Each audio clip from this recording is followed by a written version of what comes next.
Well, here we are. Big surprise, Sparky and Lilith are still in the breeding shed. I came out here yesterday to clear them out, and lo and behold, Lilith had laid another egg.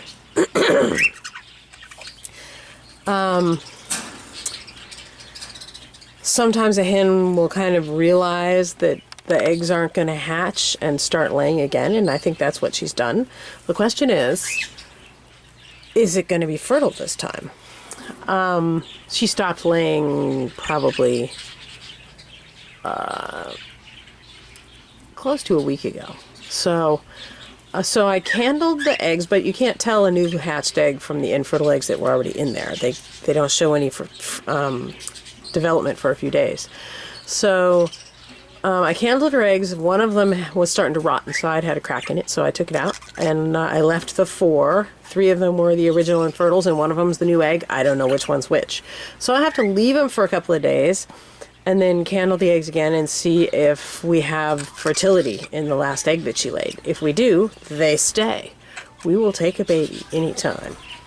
But if they don't, then I will go ahead and put them back out in the big flight cage. I may have to split them up if they're showing infertility to find out who's infertile in the fall. I don't know. I hate to do that because they're a beautiful pair, but, well, we'll see what happens.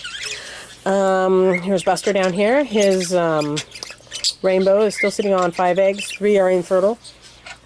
1 is Remington's egg and due to hatch on the 20th or the 22nd. I put 2 of Remington's eggs in there, and one of them fizzled, and I don't know which one it was. So it's either going to hatch on the 20th or the 22nd. The 22nd would be preferable because her egg, she laid a fertile egg with Buster finally that's continuing to develop, but it's not going to hatch until the 28th, I think? 27th, maybe?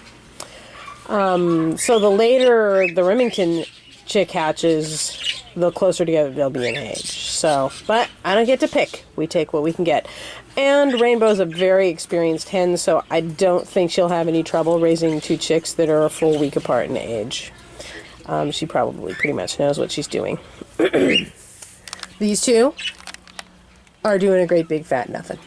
I'm going to go ahead and put them back out in the big flight pretty soon. This is clearly not breeding season for cockatiels. So my next plan is maybe I just need to come up with a heating element for their nest boxes. Yeah, some kind of heating pad or something that can go in their nest boxes so their chicks won't freeze to death when they hatch. It's an intriguing idea.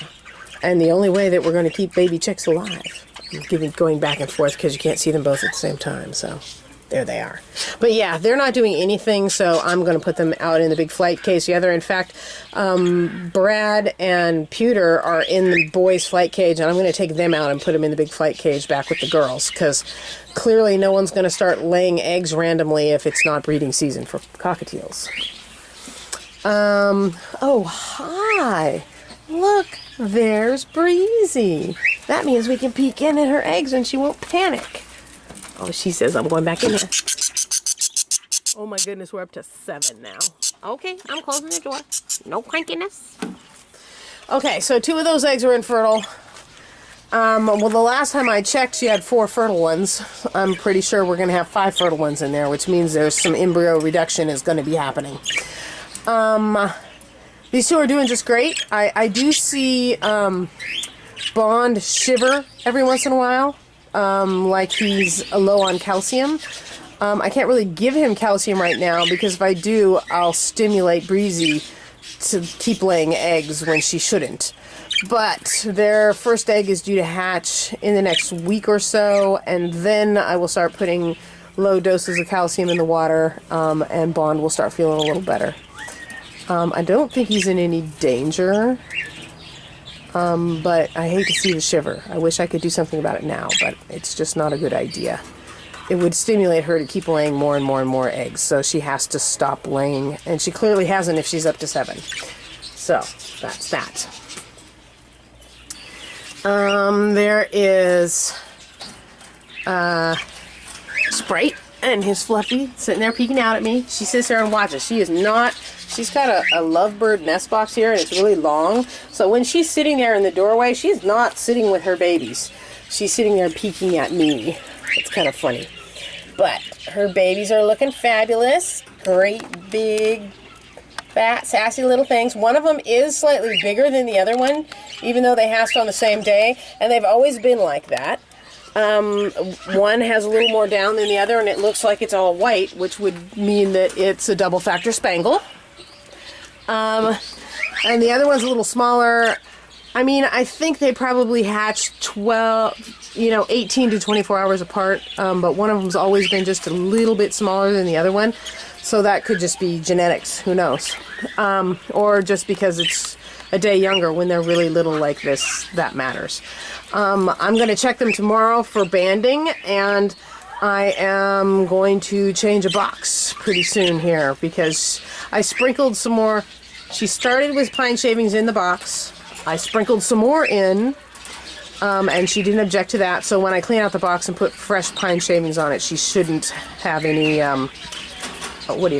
any objection. I will be paranoid the entire time, but I have to clean out nest boxes, so that's just the way it has to go. So then we get to these two.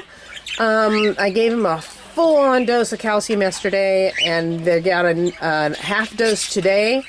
I ended up taping Baby. His leg, one of his hips was involved. So if I manage to save this one, it will be the most advanced stage of rickets that I've managed to turn around.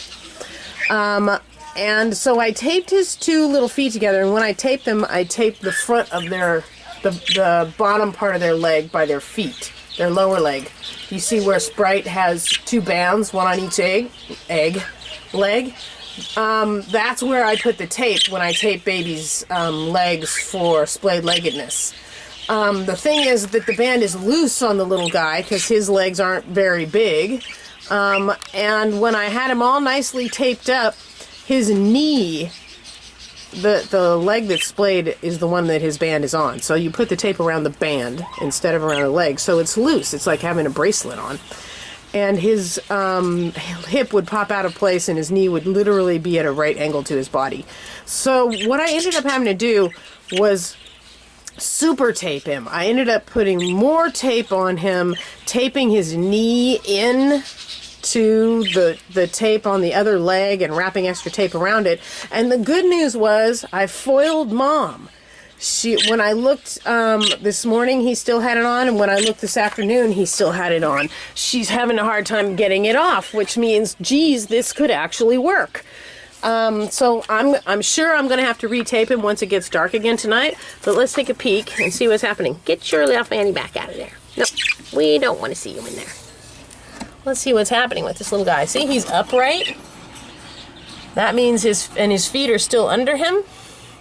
And that is a good thing. Let's see what little guy's doing here. Hi, little boo. What are you going splayed too? No.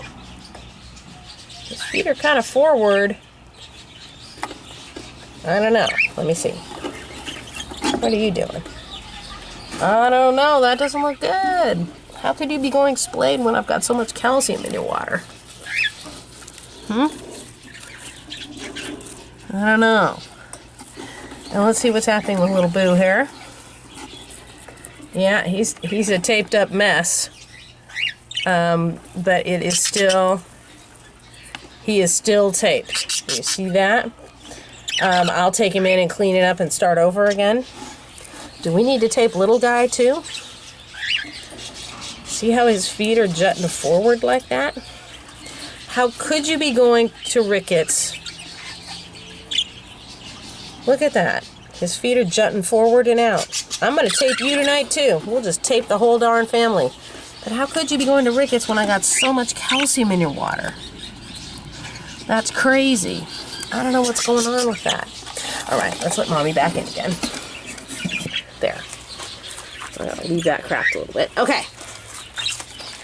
Yeah, okay, well that's really discouraging that the younger one seems to be going south with the rickets, too, but they have so much water in their, so much calcium in their water, I can't understand how that could even happen. Well, I guess I'll do a little film when I take them up. If the little one has the rickets, it's not bad yet. Actually, I'm very encouraged. The bigger one looks much better. His hip is staying in place, and I'm managing to keep the tape on him. But goodness gracious, what's going on with these birds? I don't get it. Miss Fluffy's babies look just fine. So, I don't know what's going on with these two. Last time I bred them, their chick went splayed, and I couldn't get him sorted out and had to put him down. So I hope we're not headed for another disaster. I don't understand that one, though. We'll see. Okay.